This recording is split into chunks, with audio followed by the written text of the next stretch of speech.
Hello friends, এই হলো মিষ্টি, মিনা, রিনা, চুটকি সবাই এখানে আজ কি করছে চলো দেখে নিই। আরে আরে এই সব জিনিস তো নিয়ে এলাম, কিন্তু এখানে এগুলো দিয়ে কি করব সেটাই তো জানি না রে। আমার না মাথায় একটা বুদ্ধি এসেছে মিনা দিদি, আমি বলবো নাকি? হ্যাঁ হ্যাঁ বল বল বল, কি বুদ্ধি এসেছে? বলছি কি খুশি দিদি, একটা কথা বলছিলাম, বলছি বাড়ির থেকে চাল ডাল আলু নিয়ে এসো না, তাহলে আমরা সবাই এখানে পিকনিক করি। আরে না না না, চুপ কর, দাঁড়া দাঁড়া, আমরা না আজকে জুস বানিয়ে খাবো। হ্যাঁ যাই, আমি বাড়ির থেকে সব জিনিস নিয়ে আসি। বাবা, বাইরে তো কেউ নেই, দেখি তো মা রান্নাঘরে আছে নাকি, মা তো রান্নাঘরেও নেই। তাহলে কি এখন নিয়ে যাব? না না, দেখি এই তো মা এখানে ঘুমাচ্ছে, যাই আমি চুপি চুপি রান্নাঘর থেকে সব জিনিসগুলো নিয়ে যাই, বাগানে গিয়ে সবাই মিলে মজা করে জুস বানিয়ে খাবো। দেখি দেখি সব জিনিসগুলো কোথায় আছে, যাই ফ্রিজ থেকে খুলে নিয়ে যাই।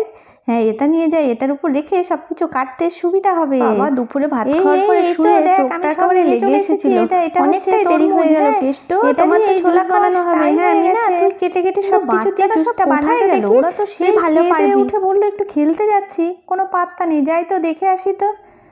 আরে তোরা এখানে সব কি করছিস? আর এগুলো কি করেছিস? রান্নাঘর থেকে সব এখানে নিয়ে এসেছিস কেন? এগুলো দিয়ে কি করবি তোরা? এ বাবা, এই হাত কেটে যাবে তো। মিনা, তুমি এটা দিয়ে কাটছো, তোমার হাত কেটে যাবে তো। কি করবে তোমরা আমাকে বলো।